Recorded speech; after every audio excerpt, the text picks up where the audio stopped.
राम जय राम, जय जय राम। श्री राम जय राम, जय जय राम। श्री राम जय राम, जय जय राम।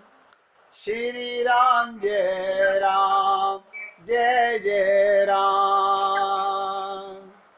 श्री राम जय राम, जय जय राम। श्री राम जय राम, जय जय राम। श्री राम जय राम, जय जय राम। श्री राम जय राम, जय जय राम। बहुत एकाग्रता से सुनेंगे। इतनी सी कसम खा लो अपने जीवन में, किसी की बुराई करेंगे नहीं और सुनेंगे नहीं। बुराई अंदर जाती कब है? अगर मुख से किसी के लिए बुरा कहोगे नहीं तो मन में बुराई आएगी नहीं, कानों से सुनोगे नहीं तो अंदर जाएगी नहीं। लेकिन लोगों को मजा आता है जहां चार जने बैठ जाते हैं, चाहे पुरुष हो चाहे वो स्त्रियां हो। क्या बातें करती हैं आप सोचिएगा। यही तो मल मंथन है। अगर आपसे मैं ये कहता हूं मल को मत हो, लेकिन हम नहीं बाज आते। संत के पास जाकर के गंगा में गोता लगा के कुछ शुद्धता मिलती है, लेकिन बाहर आकर के वही संसार की चर्चा करके हम अपने आप को दूषित कर लेते हैं। और मजे की एक और बात है, सब ज्ञान फैलने में लगे हुए हैं। जिसको देखो अपना ज्ञान दूसरे पर डालने पर लगा हुआ है कि मैं तुमसे ज्यादा समझदार हूं, मेरी बात को मान लो।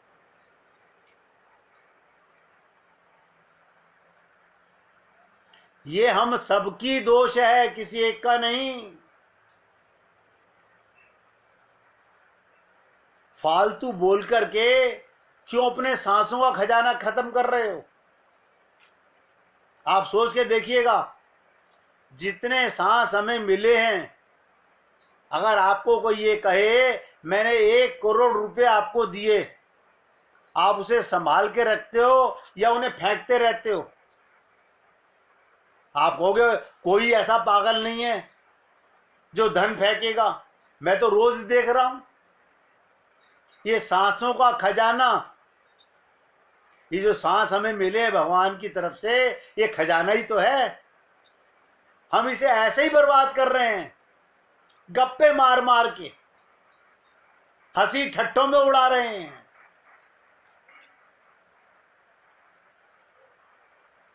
फिर पछताए क्या होते है जब चिड़िया चुग गई खेत।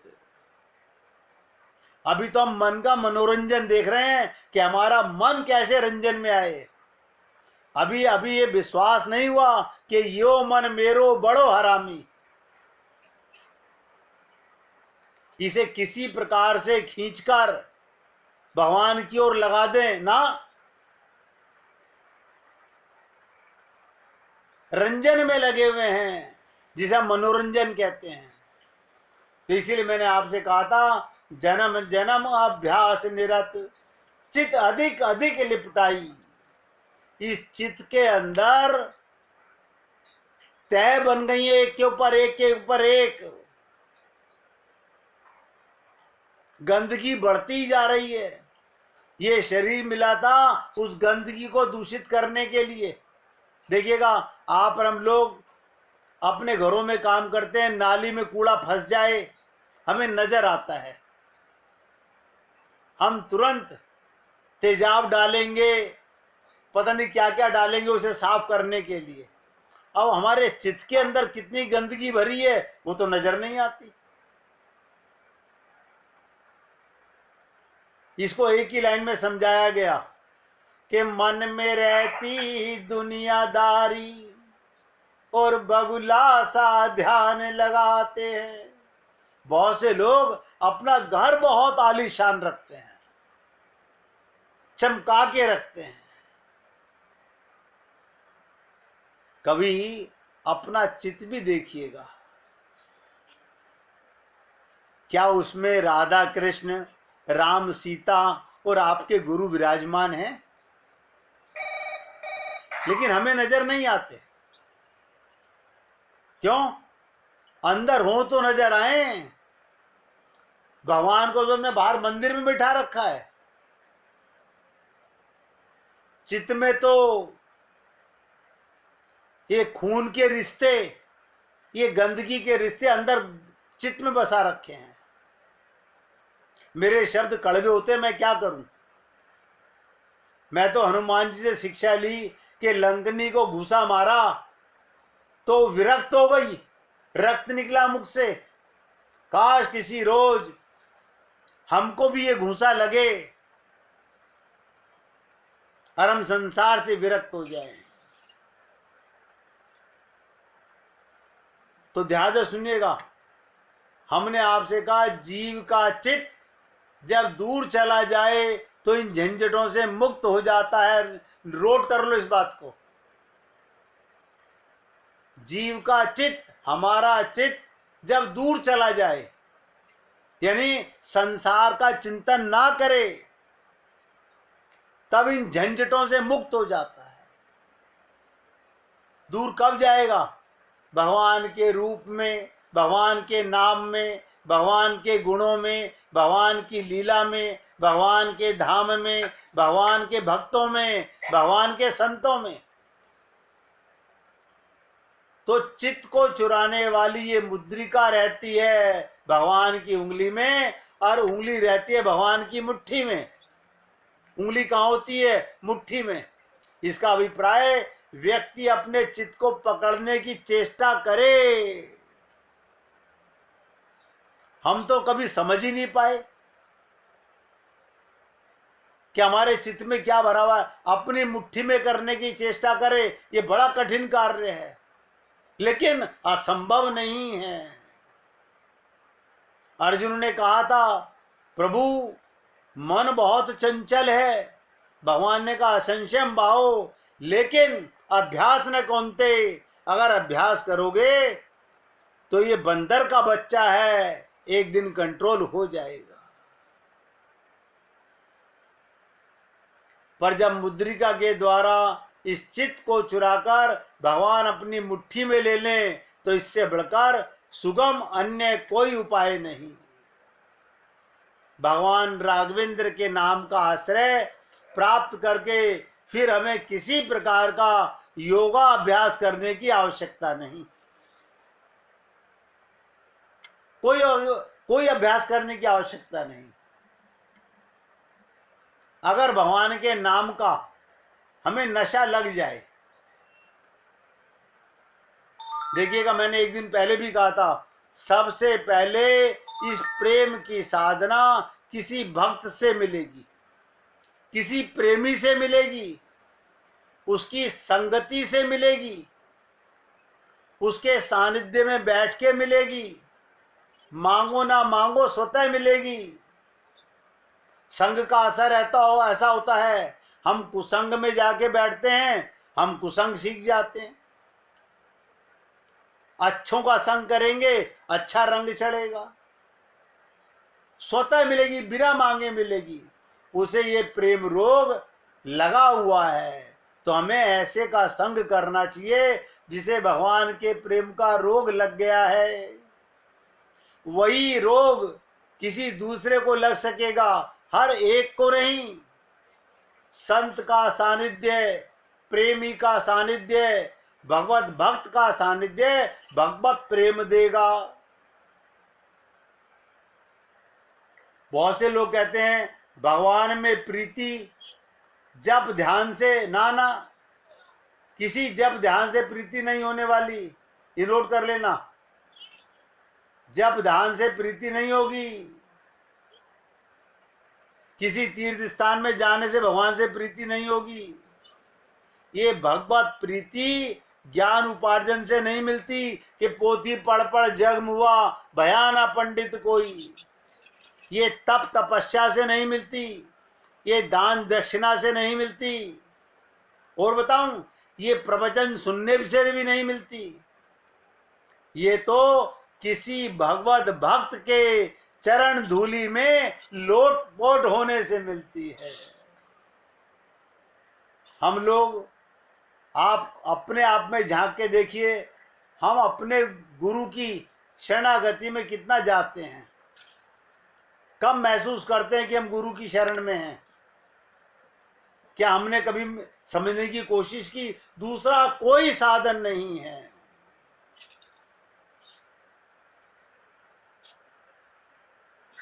जब हमारा मन बैठत उठत घूमत फिरत बस यही नाद लगाए दे।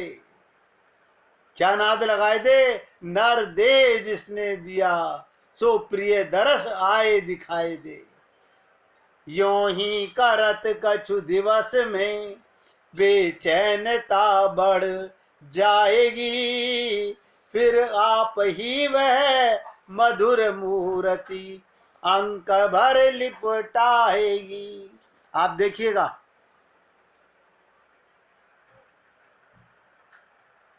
जब व्यक्ति जुआरियों के पास जाके खड़ा होता है, जुआ खेलता नहीं, लेकिन धीरे धीरे उसे खेलने की आदत पड़ जाती है। जब किसी को जीतता हुआ देखता है जुए में, कहता है अरे तू भी एक बार लगा के देख ले, जीत जाएगा। ऐसे ही जब पहली बार जब व्यक्ति शराब पीता है तो यार दोस्त पिलाते हैं, लेकिन जब वो धीरे धीरे मुंह लग जाती है, यार दोस्त नहीं होते, फिर वो खरीद के लाता है, अब मुंह लग गई है। ऐसे ही जब हम संतों का संग, प्रेमियों का संग, भगवान के भक्तों का संग करेंगे तो उसमें हम लोटपोट होने लगेंगे। तो कहते हैं, भक्त कहते हैं कि भाई इतने झंझट में पड़ने की आवश्यकता क्या, बस भगवान के रूप, भगवान के नाम, अब प्रभु की कथा का आश्रय ले लीजिए। देखिएगा, 3 चीज बता रहा हूं, भगवान के नाम का, भगवान के रूप का और भगवान की कथा का आश्रय ले लीजिए, और भगवान अपने चित्त को चुराकर अपनी मुट्ठी में कर लेंगे। और इस मुद्रिका को भगवान राम किसको देते हैं? आप लोगों ने सुना है, वर्णन आता है कि विवाह के बाद जब भगवान लौटे तो प्रभु ने मुद्रिका सीता जी को दी। इसका अभिप्राय भगवान राम के पास जब चित्त आता है तो उसे वे अपनी मुट्ठी में नहीं रखे रह जाते, बल्कि सीता जी को अर्पित कर देते हैं। आप देखते हो, पति कमा के लाता है, क्या कहता है? पत्नी से लो अलमारी में रख दो। ऐसे ही जो भक्त भगवान के पास जाता है वो सीता के पास, मां जगत जननी के पास सुरक्षित रख देते हैं। वस्तुतः श्री सीता जी भगवान राम का भी चित्त चुराने वाली हैं। इसलिए गोस्वामी जी ने कहा, करत बत कही अनुज सन मम सिए रूप लुभान। भगवान का तात्पर्य, मैं सारे विश्व के चित्त को चुराने वाला, पर मेरे चित्त को भी चुराने वाली आप सीता जी हैं। भगवान के भी चित्त को चुरा लिया। इसलिए ये मुद्रिका जितनी सुरक्षित आपके पास रहेगी उतनी मेरे पास नहीं। भगवान राम ने ये मुद्रिका सीता जी को दे दी। मानो जो मुद्रिका भगवान राम के हाथ में थी, अब वो भक्ति देवी के हाथों में सुरक्षित है। किंतु इस मुद्रिका की यात्रा भी कमाल है। देखिए, मुद्रिका ने भी कैसी कैसी यात्रा की। गाथा आती है, मैंने आपको पहले ही बताया था, जब केवट प्रभु को गंगा पार करता है तो भगवान राम संकोच में गड़ गए कि इसे क्या दें, क्या दूं। प्रभु सकुच यही नहीं कछु दीना, इसे हमने कुछ भी नहीं दिया गंगा पार कराने के लिए। प्रभु को चिंता स्वाभाविक थी। भगवान राम सोचते हैं व्यक्ति जैसा कार्य करे वैसा ही उसे पारिश्रमिक मिलना चाहिए। प्रभु का अभिप्राय था सारे संसार को पार मैं उतारता हूं। ध्यान सुनिएगा, सारे संसार को पार मैं उतारता हूं, पर इसने तो मुझे भी पार उतार दिया। इसने इतना बड़ा काम कर दिया, अब इसको क्या दें। किशोरी जी प्रभु के समीप खड़ी थी। जब भगवान सकुचा रहे थे, सोच रहे थे इसे क्या दें, उनको लगा कि नाम से बढ़कर तो कुछ और है नहीं। वो सोने की नहीं, नाम की वो देना चाहते थे। इसलिए सीता जी ने अपनी अंगूठी निकाल के भगवान के हाथ में दी कि आप ये इसको केवट को दे दीजिए। देखिएगा, पत्नी वो जो पति के हृदय की बात को जान ले। कहते हैं पिए हिये की सिए जानी हारी, मणि मुद्री मन मुदित उतारी, कहु कृपालु लेऊ उतराई, केवट चरण गहु अकुलाई। केवट ने प्रभु के चरणों को पकड़कर कहा मैं ये मुद्रिका नहीं लूंगा। भगवान दे रहे हैं और केवट मना कर रहा है। सोच के देखिएगा। किशोरी जी ने प्रसन्नता से मुद्रिका उतार कर दी और आप मुझे दे रहे हैं। इसका सरल तात्पर्य था भक्ति देवी और भगवान भी जब कोई सर्वश्रेष्ठ पुरस्कार देंगे तो नाम ही देंगे। पर प्रश्न यह है, जब ये सर्वश्रेष्ठ पुरस्कार था तो आप सोचिएगा केवट ने क्यों नहीं लिया। राम नाम से अंकित मुद्रिका जो भगवान दे रहे हैं और केवट नहीं ले रहा, इसका भी कोई गूढ़ कारण है। केवट ने कहा महाराज आपका नाम तो उसी को लेना चाहिए जो उसका जप कर सके। हम लोग गुरु के पास जाकर के प्रयत्न करते हैं कि हमको नाम दीक्षा दे दीजिए। नाम दीक्षा देना बुरा नहीं है, लेकिन उस नाम की कमाई नहीं करते, जाप नहीं करते। जाप करने का मतलब 24 घंटे भगवान के चिंतन में नहीं रहते। संसार में मन घूमता रहता है। इंद्रियों से संसार का काम करो और मन भगवान और गुरु में लगा के रखो। तो केवट ने कहा प्रभु ये उसको दो जो जप कर सके। किंतु प्रभु हम तो आपके नाम का जप कर नहीं पाएंगे। देखो केवट साफ साफ मना कर रहा है। जैसे आप मेरी याद करके चले आए उसी प्रकार कृपा कर आप ही मेरी याद कर लिया कीजिएगा। जैसे माता अपने बालक को कभी नहीं भूलती। तो केवट ने कहा प्रभु मैं तो आपको भूल भी सकता हूं, लेकिन परमात्मा हमें कभी नहीं भूलते। इसके ऊपर भी मैं आपको कई बार निवेदन करता हूं। तू नजर में है किसी और की, तुझे देखता कोई और है। तू चीज है किसी और की, तुझे मानता कोई और है। हम परमात्मा की नजर में रहते हैं। कब रहते हैं, कैसे रहते हैं, कब और कैसे नहीं, 24 घंटे रहते हैं। आप और हम लोगों को अगर ये बात एहसास हो जाए कि भगवान हमें देख रहा है। पाप और पुण्य क्या है, पाप और पुण्य क्या है। लोगों को लगता है राम इसका मतलब हम तो पाप कर रहे हैं। जो भी कार्य करो ये मान के करो मैं अपने गुरु और भगवान के निमित्त कर रहा हूं, तो कभी पाप नहीं होगा। स्वार्थ में जो भी कर्म करोगे वो पाप ही होगा। और भगवान का वीडियो कैमरा सदा ऑन है, 24 घंटे ऑन है। आप कहोगे रात को जब हम सो जाते हैं तो भगवान आपका शरीर नहीं देखते, ये भी समझ लीजिएगा। आपने संसार में, दुकानों में, सड़कों पे, मॉल में जो वीडियो कैमरे लगे देखे होंगे, वो आपके शरीर की फोटो खींचता है। बहुत ध्यान से सुनिएगा इस पॉइंट को। वो आपके शरीर की फोटो खींचता है, लेकिन भगवान का जो वीडियो कैमरा है वो आपके मन की फोटो खींचता है, आपके भाव की फोटो खींचता है। आप आंख बंद करके मन में क्या सोच रहे हैं, जानत हो प्रभु सबके मन की। आपने सुना होगा ना कि जानत हो प्रभु सबके मन की।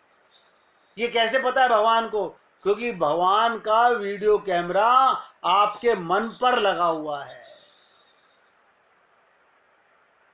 आपने किसी के प्रति दुर्भावना मन में आई, भगवान ने नोट कर लिया। अब आप कहोगे मैंने तो उसका कुछ बुरा नहीं किया, मन में तो आई ना, ये भी दुर्भावना है। आप और हम लोग इस बारीकी से इस बात को कभी समझ नहीं पाते कि भगवान 24 घंटे आपके मन पर नजर रखते हैं। अगर ये बात थोड़ी थोड़ी देर में आप और हम सब लोग अपने को याद दिला लें, क्या वो देख रहा है, वो देख रहा है। जब मुख से किसी की बुराई करो तो सोचो वो सुन रहा है। जब कोई तुमसे बोल रहा हो तो भी सोचो वो मेरे अंदर बैठा देख रहा है। देखिएगा कुछ ही दिनों में आपका ये अभ्यास आपको इन सब से पार ले जाएगा। ना आप बुराई करोगे, ना कभी सुनोगे।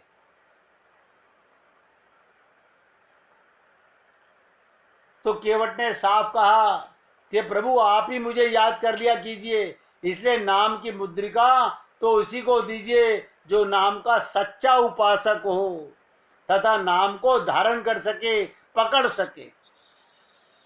गुरु को भी उसी को नाम दीक्षा देनी चाहिए जो ये समझ सके कि इसके लिए भगवान से बड़ा कुछ नहीं है। और हमारे दिमाग में 24 घंटे संसार, ये रिश्ते नाते, गोवर गणेश, ये मल ही हमारे दिमाग में घुसा रहता है। जब केवट ने मुद्रिका नहीं ली तो किशोरी जी ने कहा प्रभु अब इसे आप अपने कर कमल में धारण कर लीजिए। और आगे चलकर वही मुद्रिका भगवान श्री राम ने हनुमान जी को देते हैं। हनुमान जी राम नाम के उपासकों में सबसे बड़े आचार्य हैं। गोस्वामी जी उनके बारे में कहते हैं हनुमान के नाम के द्वारा हनुमान जी के ने क्या किया, नाम के द्वारा भगवान को वशीभूत कर लिया, अपने बस में कर लिया। आप सोचिएगा,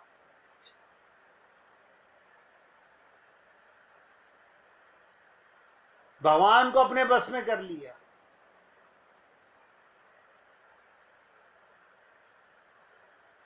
ऐसा कैसे पॉसिबल है?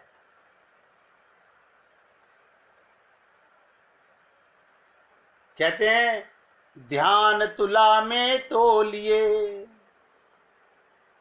जग के सारे पाप, निंदा भारी पाप है। एक एक शब्द पे ध्यान देके सुनिएगा। निंदा भारी पाप है, सब पापों का बाप।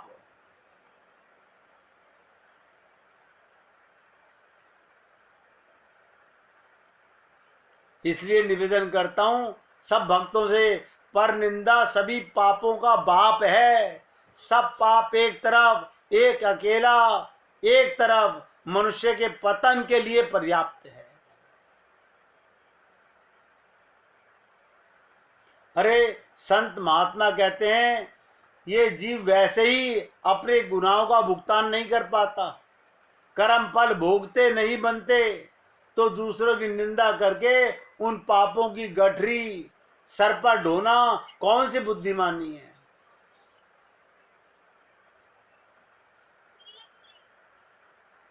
हम जब भी किसी की बुराई करती हैं तो अपने पाप की गठरी और बढ़ा लेते हैं। और भगवान राम के इस नाम को हनुमान जी ने क्या करा, सुमेर पवन सुत पावन नामू, अपने बस करी राख्यऊ रामू। भगवान राम ने हनुमान जी से कहा, भले ही गंगा पार करने वाले केवट ये सब राम नाम की मुद्रिका नहीं ली, पर तुम तो समुद्र पार करने जा रहे हो, इसलिए तुम नाम ही लेकर जाओ, यही मैं तुम्हें दे सकता हूं। और यदि विचार करके देखें तो हमें लगेगा कि हनुमान जी से बढ़कर राम नाम का अधिकारी कोई दूसरा नहीं। हनुमान जी जाते समय मुद्रिका लेकर गए, पर लौटते समय मुद्रिका लेकर नहीं लौटे। वर्णन आता है, इधर से मुद्रिका लेके गए, उधर से जब लौटे तो मां ने जो चूड़ामणि दिया था उसे लेकर आए। प्रभु ने पूछ दिया, हनुमान गए थे मुद्रिका लेकर और लौटे तो मुद्रिका क्यों न छोड़ आए। हनुमान जी ने कहा, महाराज मैंने यहाँ से तो ये सोचकर मुद्रिका ली थी कि आपके नाम का जप मुझे करना चाहिए, पर माँ ने जब कृपा करके आशीर्वाद दिया, करऊं बहुत रघुनायक छो। हनुमान जी अब प्रभु ही तुमसे प्रेम करेंगे। जब माता ने आशीर्वाद दिया, इस संदर्भ में ध्यान से सुनिएगा, दादू दयाल की एक बात ध्यान आती है। बहुत बड़े संत हुए हैं दादू दयाल जी। उनके एक दोहे में कही गई, दादू जी से किसी ने पूछा, महाराज आप माला से जप करते हैं, जिवा से जप करते हैं या उंगली में जप करते हैं? क्या पूछा? आप माला से जप करते हैं, जिवा से जप करते हैं या उंगली से जप करते हैं? बहुत ध्यान से सुनिएगा। क्या कहा दादू दयाल जी ने? माला जपो न करें जपो, जिवा जपो न राम, सुमिरन मेरा हरि करे, मैं पावा विश्राम। फिर सुनिएगा, माला जपो न हर भजू, कहते ना, न माला जपी न हर भजू, न मुख से कहूं मैं राम, और राम सदा मुझको जपे और मैं करता विश्राम। और गीता में भी कहा गया भगवान ने, ये यथा माम प्रपद्यन्ते ता सदैव भजाम्य हम। जीव जब भगवान के नाम का जप करेगा तो क्या भगवान जीव के नाम का जप नहीं करेंगे? एक एक शब्द पे ध्यान देने की बात है। आप भगवान को भूल जाते हो, लेकिन भगवान आपको कभी नहीं भूले। भूले नहीं, कभी भूल सकते नहीं।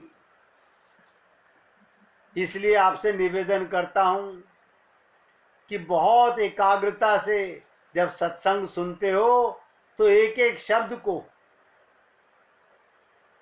शब्द को समझने का प्रयत्न किया कीजिए कि मेरे मन में,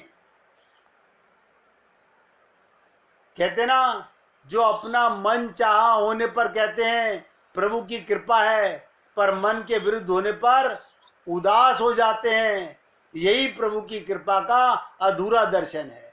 बहुत से लोग क्या कहते हैं, अगर मेरे मन की मुराद पूरी हो जाए तो प्रभु की कृपा है, मन की मुराद ना पूरी हो तो कहते हैं प्रभु की कृपा का अधूरा दर्शन दुख का कारण कहलाता है। दूसरे का दुख भी हो, उसका चाहे अहित हो, वो चाहे दुखी हो, पर हमारा भला होना चाहिए। हमारा ये मलिन स्वार्थ हमारे दुख का दूसरा कारण है। हमें वर्तमान में जो वस्तुएं प्राप्त है नोट करना, यह अभिलाषित हैं, उनके छिन जाने पर या ना मिल पाने पर निरंतर बने रहने वाला भय हमारे दुखों का तीसरा कारण है। हम 24 घंटे भगवान हमारे साथ हैं, उनको ध्यान नहीं रखते। मेरे को ये नहीं मिला, मेरा ये छिन गया, मेरा ये चोरी चला गया, मेरा बेटा मर गया, बड़ा गंदगी हमारे दिमाग में घुसी रहती है। जो हमें करना चाहिए वो ना करना और जो नहीं करना चाहिए उसको करना, ये प्रमाद भरी आदतें हमारे दुखों का चौथा कारण है। हमें निमित्त बनाकर कहीं कोई सुंदर घटना हो जाने पर उसका सारा श्रेय हमें अकेले नहीं लेना चाहिए। यही असंभव भगवान के दुखों का पांचवा कारण है। सदा देखिए, सुख का सबसे बड़ा कारण क्या है कि ध्यान में रखना सदा भगवान रहते साथ में, सबसे बड़ा सुख का कारण है।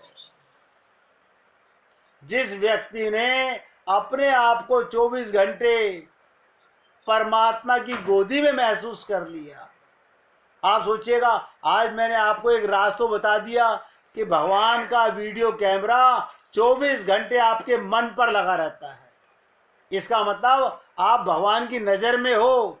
इससे बड़ी कृपा और क्या होगी। इससे आगे की चर्चा भैया